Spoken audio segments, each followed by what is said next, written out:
Hello, this is Ganguly once again. I am back with the listening skill part 2. Hope you have seen part 1 video already and you might have liked it. Today we will talk about the second and the last part. Please don't forget to subscribe my channel as many of the other videos are keep coming in. So, before jumping into the part 2 session today, let's have a very quick recap whatever we have covered in chapter 1 or session 1. So what all we have seen yesterday or the previous video? Difference between the hearing and listening, understood what are the different types of listening that we have and which are good practices, which are not so good practices. We have also seen how active listening helps us to build and improve the relationship and become a better person. Now, today we are going to see what influences us to become a good or bad listener. Also, we will see in this process how our childhood experience helps, how the socialization process helps, what are the distractions we may have which prevents us from becoming a good listener, and also how to become a good listener, some basic traits. Now, why do we lack as a listener? First, let's understand that. Why many of us, many of times, we are not been proven as a good listener. Now, there are multiple reasons for that. Some are personal reason, individual personal reason, and some of the more or less universal reasons or universal phenomenon. Now, our listening skill also depends on our childhood experiences, various different psychological reasons, socialization, attitude, and all these things. Remember about a baby. Now, what happens whenever he or she cries? Someone comes, pick him up and speak something to the baby. Now, what gets recorded in our mind in this process? That if you want to get attention, you need to speak, right? Now, this is one key reason that we prefer to speak more compared to listening, because in our system it has been recorded that to get attention you need to speak, and that actually creates various different conflicts. Now, because of this discomfort of listening and being comfortable or feeling comfortable about speaking, what happens? We are resistant to listening. For example, if someone constantly keep on saying, shut up and listen, then what is going to happen? We have grown a psychology that I am not going to shut up and I am not going to listen to you, right? So this kind of situation make him or her comparatively a poor listener. So what happens, or what we need to do is, we need to keep in mind our words, whatever words or whatever way of speaking we are using. Now, let's come to the socialization process. Socialization process, or our childhood memories, or our basic social process also has a great influence on whether we will be a good listener or not so good listener. I will not use the bad listener word, but not so good listener. Now, during childhood, we learn a lot of things from our parents, right? How they speak, how they react, and how they behave, and all these things, various different things. Now, for example, if we found that our parents never bothered to listen to someone else, or when somebody else is speaking, he, she, or both of them have a habit of interrupting that person and put forward his or her view or their view in between. So in that case, we grow up with a learning habit that we don't need to listen. We don't need to listen properly. We don't need to pay attention to the speaker. We are good, or it is normal phenomenon that if we interrupt the speaker and put forward or forcefully put forward our thought in between, in process. So that recording again, or that phenomenon, or that learning continues during our adulthood also. So the same behavior we carry in our adulthood as well. So again, that is one reason when or while we can become a poor listener. One more factor on the socialization process, which we call sometimes as okay attitude. This is applicable for ourselves, myself as an individual, as well as for others surrounding me, around me, right? Broadly, there are 4 different okay attitudes. I am okay, you are not okay. So whatever I say, whatever I feel is correct, perfect, and since you are not okay, I don't have to listen to you, I don't have to pay any attention for you, right? What you are saying or what you are trying to say. Second is, which is a good one comparatively, I am okay, you are okay. So it's a win-win situation. I am also good, you are also good. So in that case, what happens? We have mutual respect for each other, right? Both the persons, speaker as well as listener, when it comes to the listening part. Third part is, I am not okay, you are okay. Now in this case, it's kind of inferiority complex. Here what happens is, whatever comes to us, we keep on listening. Now again, remember one thing, listening is good, listening practice is good, but it should not lead to a situation where we will start feeling deprived. Okay, so in this case what happens, we keep on taking things on us. As a result of that, we sometimes get into a frustration mode, or kind of a mode where we don't feel comfortable even put forward our thoughts, because we always have a fear that I am not good. The other person, whatever he or she is good. Whatever he or she is saying is perfect, correct. I am no good. The last one is, I am not okay, you are not okay. It's a very, very, very bad situation. It's a pure conflicting situation, right? Now, our listening behavior varies based on this okay attitude what people have. Now, moving on, there are other few aspects are there. So, there are predominantly on the socialization process, there is something called drama triangle. Now, when a person is acting at I am not okay mode, in that case, there are 3 types of possibilities are there from the participant side. I mean, if I am thinking I am not okay, in that case, I may have, or I would have 3 different modes. One is the prosecutor. Now, what is prosecutor? They always find mistake on others. Now, even I am saying I am not okay, you are not okay. In that case, what happens? That though I know I feel that I am no good, but still, since I feel the other person is also not good, then what happens? We keep on trying to find mistake in others, right? We don't care whether the other person is being hurt or not. The way we put forward our thoughts is not a good, welcoming way, so that we can have a good conversation, good communication kind of thing. Now, this kind of situation happens in both I am okay, you are not okay, or sometimes in I am not okay, you are not okay as well. Now, what happens? What more happens is, when you are working, if we talk about the working environment, professional environment, or even at home also, since we are not listening to the other person, since we are not respecting the other person, what happens is, any situation comes, we kind of jump into the person saying what went wrong.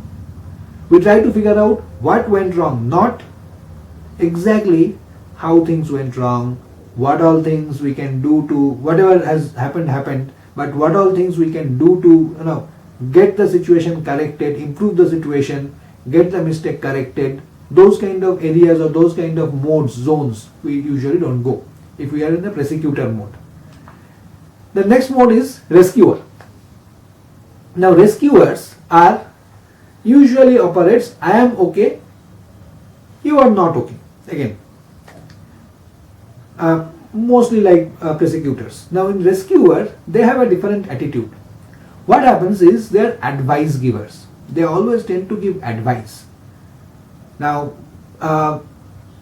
as a result of that, they often take the other's responsibility also to their own shoulder.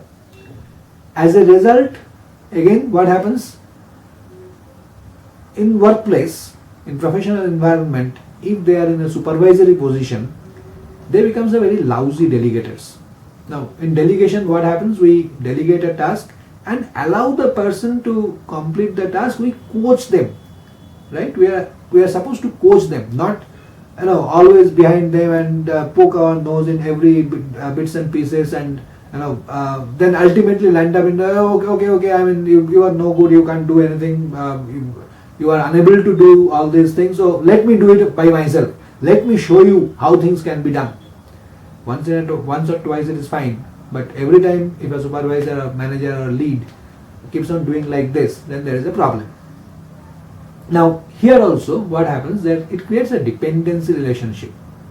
So again, in work environment, your juniors, subordinates, they will never gain confidence of doing something of their own, because every time you poke their nose, and ultimately at the end of day you do their job of your own or by yourself, basically.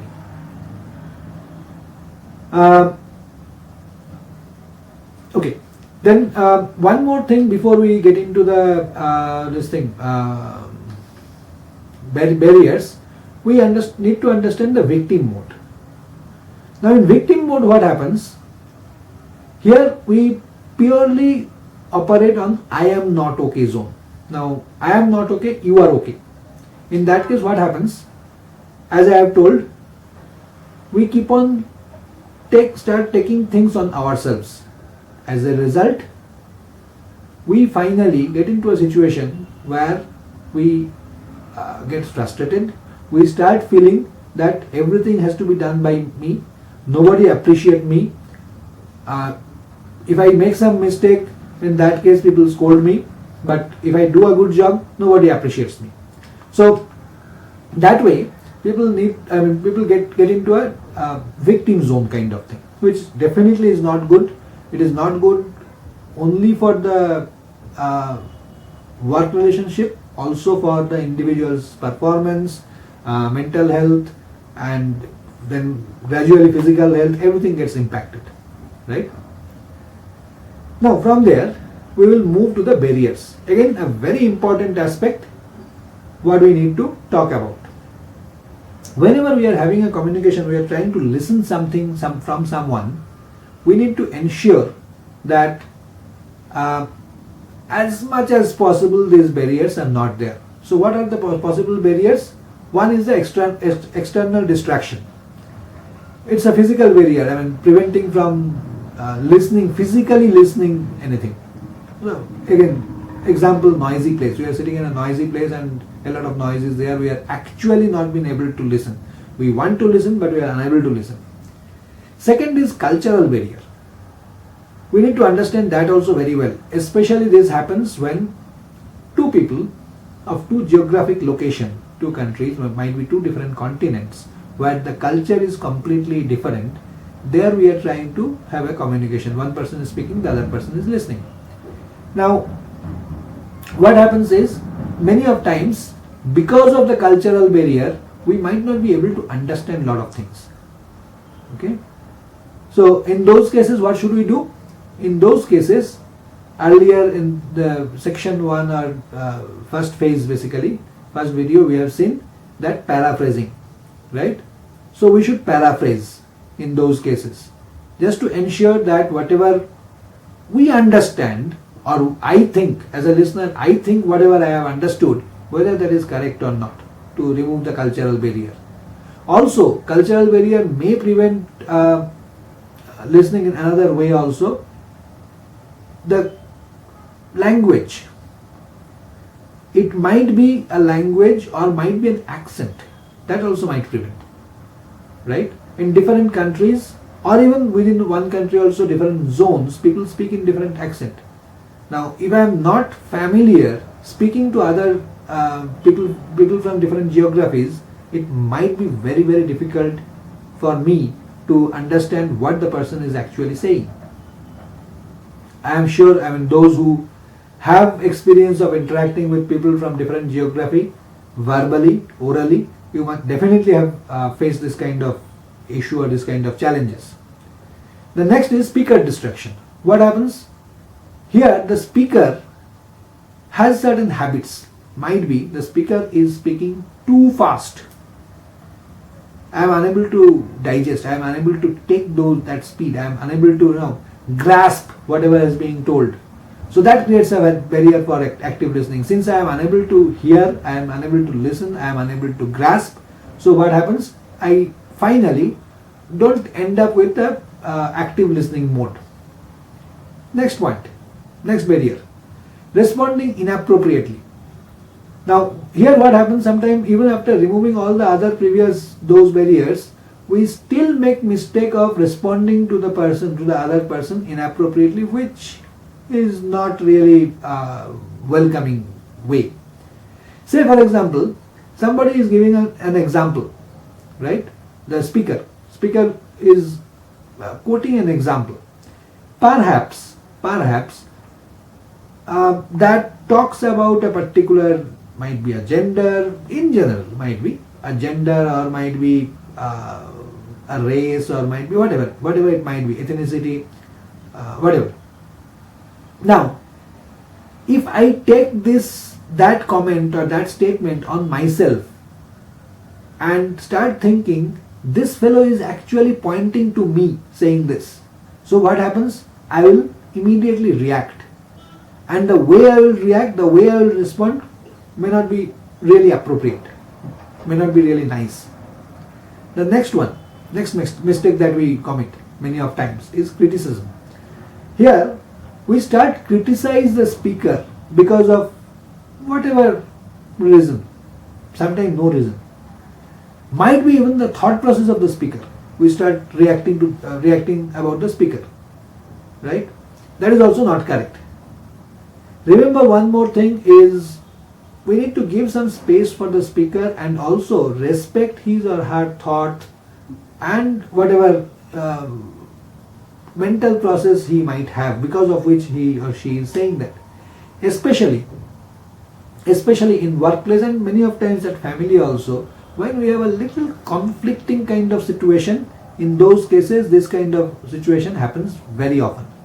We might not get a very good welcoming or kind words from the speaker.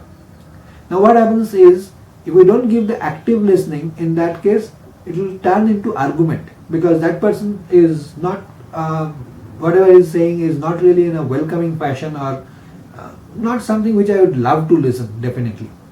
But now if I immediately jump on and start reacting on that, we'll get into conflict. Instead of that, if we give a peaceful, proper listening, empathetic listening as much as possible, then actually the problem or the anger what the speaker might have usually calms down, right?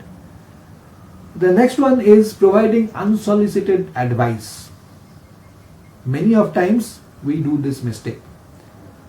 We need to understand that we should give advice only when somebody is seeking advice from me. I should not advise others until and unless it is being asked for. What happens, because if we do that, number one, that advice is not many of times taken positively, right? Even it might be as bad as the other person, the speaker, might have think, who told you to advise me? Who are you to advise me? Right? That kind of mental frame also may come, or worst case, it might also hurt the ego of the other person, that is in this case speaker, since we are playing the role of the listener. So please don't give unsolicited advice. Alright, so now we will talk about attributes of a good listener. What all attributes a good listener should have. Various different studies have found that there are some key characteristics usually being observed in good listeners. What are those? Number one, they keep an open mind and curious mind. They always open for ideas and they don't jump into conclusion very soon at the very beginning. Second, they listen for new ideas, right? So they welcome the new ideas, appreciate the new ideas, while listening. So which in the previous video we have seen appreciative listening, right? Number 3, always listen from the heart. Don't be judgmental. Be non-judgmental and listen from your heart. Number 4, be introspective and have some capacity and desire to critically examine the content, but not the intent, not the speaker, definitely, right? 5, again, avoid giving advice, as we have seen just now.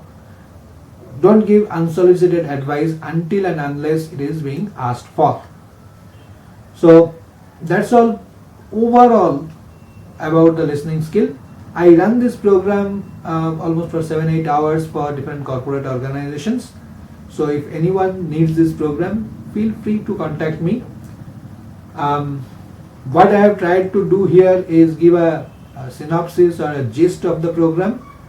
Of course, in altogether it might be 30-35 minutes we have spoken, interacted.